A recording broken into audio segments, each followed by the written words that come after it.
तो नमस्कार दोस्तों, मेरा नाम है प्रशांत शर्मा और आज हम एनालाइज करेंगे रैडिको खेतान लिमिटेड कंपनी को। बात करें तो अंग्रेजी शराब बनाने की एक बहुत ही ब्रांडेड कंपनी है। कंपनी काफ़ी अच्छा बिजनेस होल्ड करती है, काफ़ी अच्छे ब्रांड्स होल्ड करती है और आज की इस वीडियो में इसी कंपनी का फंडामेंटल एनालिसिस करेंगे और डिटेल में हम कंपनी का फंडामेंटल एनालिसिस करेंगे कि कंपनी का पहले पूरा बिजनेस प्रोफाइल चेक करेंगे, उसके साथ साथ कंपनी पिछले 5 साल के हम फाइनेंशियल चेक करेंगे जिससे कंपनी के रेवेन्यू और प्रॉफिट के बारे में पता लग सके और लास्ट में हम कंपनी की वैल्यूएशन करेंगे जिससे हमें ये पता लग सके कि जो आज की जो कंपनी का शेयर प्राइस चल रहा है वो इसकी अर्निंग के हिसाब से हमें शेयर्स इसके सस्ते मिल रहे हैं या फिर महंगे मिल रहे हैं। यानी कि अगर हम आज की डेट में अपना पैसा इस कंपनी के शेयर्स में इन्वेस्ट करना चाह रहे हैं तो क्या ये सही समय है इन्वेस्टमेंट के लिए या फिर अभी हमें वेट करना चाहिए। दूसरी बात, हम शराब पीने का प्रमोशन नहीं कर रहे हैं। शराब पीना नहीं पीना ये अपनी खुद के लोगों की जिम्मेदारी है। हम सिर्फ इस कंपनी को एज ए बिजनेस के हिसाब से जो है एनालाइज कर रहे हैं। और अब हम बात करते हैं अपनी कंपनी रैडिको खेतान के बारे में। बात करें तो इंडिया की मोस्ट रिकॉग्नाइज्ड ब्रांड्स में से एक कंपनी है, काफ़ी अच्छे ब्रांड्स होल्ड करती है। बात करें कंपनी के बिजनेस प्रोफाइल की तो among one of the oldest and largest manufacturer है IMFL यानी कि इंडियन मेड फॉरेन लिकर, इसको मैं बोल रहा हूँ अंग्रेजी शराब। बात करें तो पहले इस कंपनी का नाम रामपुर डिस्टिलरी कंपनी था और कंपनी 1943 से काम कर रही है, यानी कि 80 साल से भी ज़्यादा पुरानी एक काफ़ी एक्सपीरियंस्ड कंपनी है।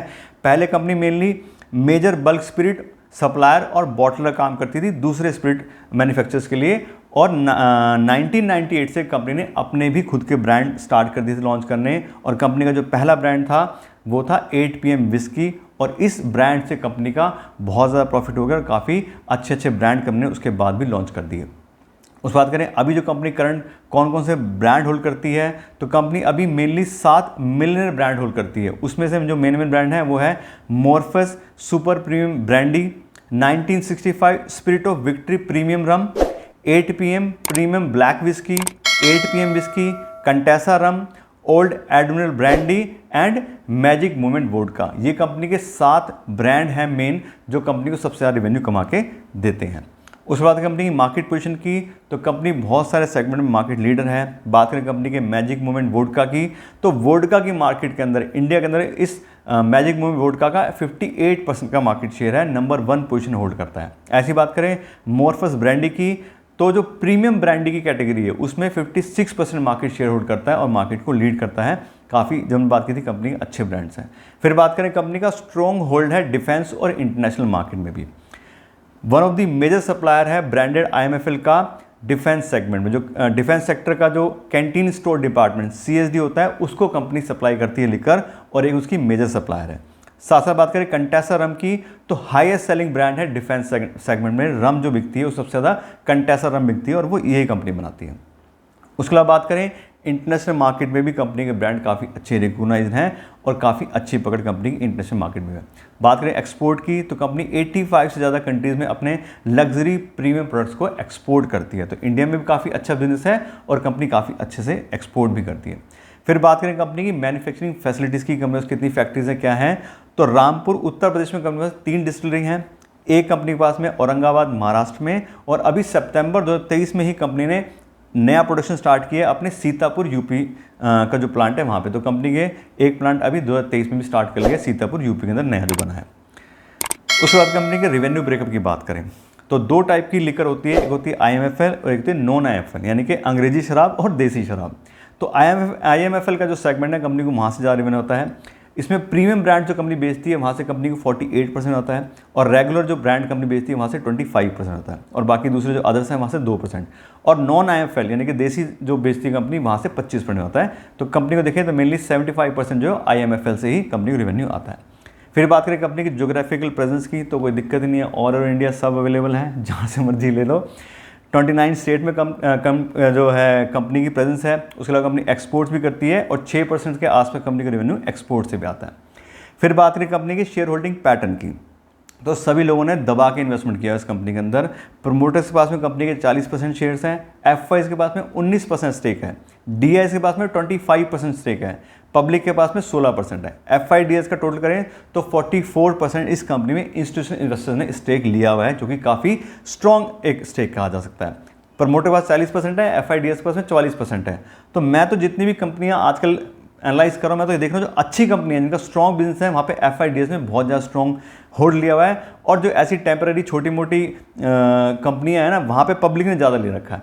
उनको ये लगता है कि छोटी कंपनी तो बड़ी हो जाएगी, कल को मल्टीपैगर बन जाएगी, लेकिन देखें जो स्ट्रॉन्ग कंपनीज हैं ज़्यादातर वो FIDs हाई होल्ड लेके बैठे हैं उसके अंदर। जो स्मॉल कैप कंपनियां हैं, ऐसी नया नया बिजनेस छोटा मोटा, उसमें पब्लिक होल्डिंग ज़्यादा है, FIDs की होल्डिंग कम है। लेकिन जो स्ट्रॉन्ग कंपनी से बात करें इस कंपनी की, तो क्या है, ये लिकर बेच रही है, शराब बेच रही है, एक ऐसा प्रोडक्ट है जिसके लोगों को आदत पड़ जाती है। दूसरा, आजकल फैशन चल रहा है, ट्रेंड है, सब लोग पीते ही हैं, तो एक ऐसा बिजनेस है जो लगातार आगे चलना ही चलना है, कोई दिक्कत नहीं है। अगर एक बार पीनी शुरू कर दी, सबको आदत पड़ जाती है, तो वो लगातार उसको रिकरिंग एक सेल्स मिलती रहती है कंपनी को, तो वैसी कंपनी है। तो बिजनेस फाइल के बारे में तो कोई कहने की जरूरत नहीं है, अच्छा बिजनेस फाइल है, बिजनेस आप देखें तो माल बिकना बिना है, तो काफ़ी अच्छा कंपनी एक बिजनेस फाइल और जो ब्रांड्स है वो कंपनी होल्ड करती है। और अब हम बात करते हैं कंपनी के फाइनेंशियल्स के बारे में कि पिछले 5 साल में कंपनी के रेवेन्यू और प्रॉफिट्स में कैसी ग्रोथ आई है। और यहाँ पे देखेंगे अपने पिछले 5 साल का डेटा, तो 2020 में कंपनी ने था 2400 करोड़ के आसपास का, और 2024 में हो गया 4119 करोड़। यहाँ देखें तो लगातार हर साल कंपनी का रेवेन्यू इंक्रीज हुआ है, और 15% काफ़ी अच्छे CAGR से कंपनी का रेवेन्यू इंक्रीज हुआ है। तो लगातार कंपनी अपना बिजनेस बढ़ा रही है, काफ़ी अच्छी मार्केट पकड़ है, ब्रांड्स अच्छे हैं, इसलिए कंपनी का बिजनेस भी अच्छे से इंक्रीज हो रहा है। फिर बात करें ऑपरेटिंग प्रॉफिट की, तो ये मुझे घटता हुआ दिखाई दे रहा है।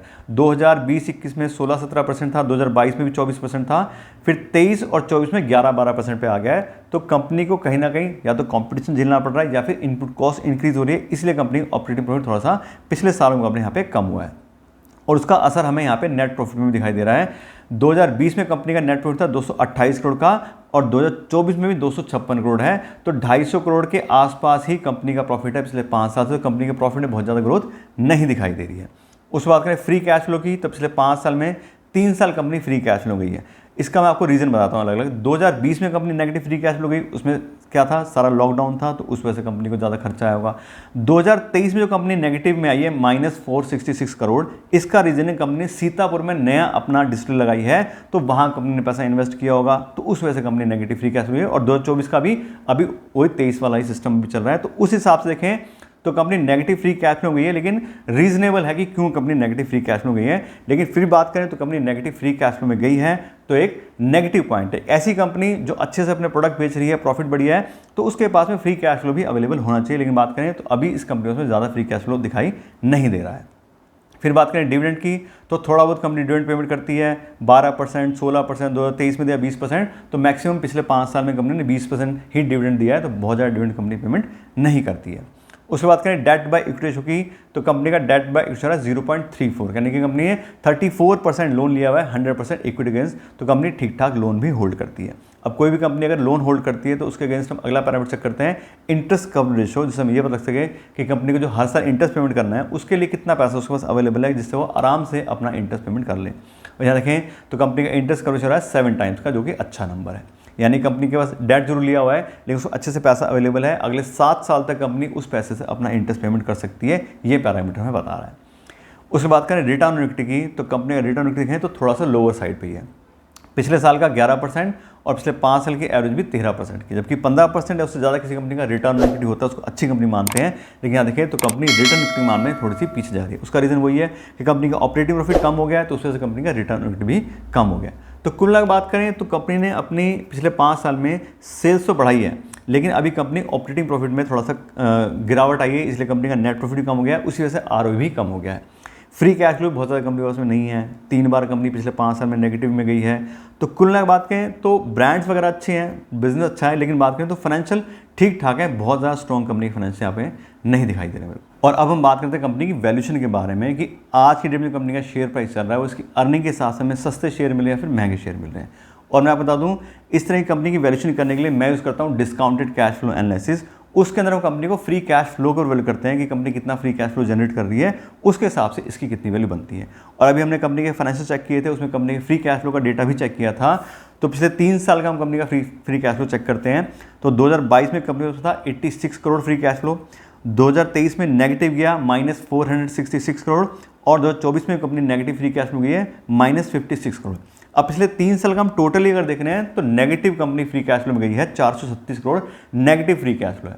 तो नेगेटिव फ्री कैश फ्लो का मतलब क्या है कि फ्री कैश फ्लो का मतलब है ही नहीं, तो उसके हिसाब से इसकी वैल्यूएशन नहीं हो सकती है। या बात करें तो वैल्यू इन्वेस्टिंग के हिसाब से एक हाईली ओवर वैल्यूड कंपनी, कोई कंपनी फ्री कैश फ्लो कमा ही नहीं रही है।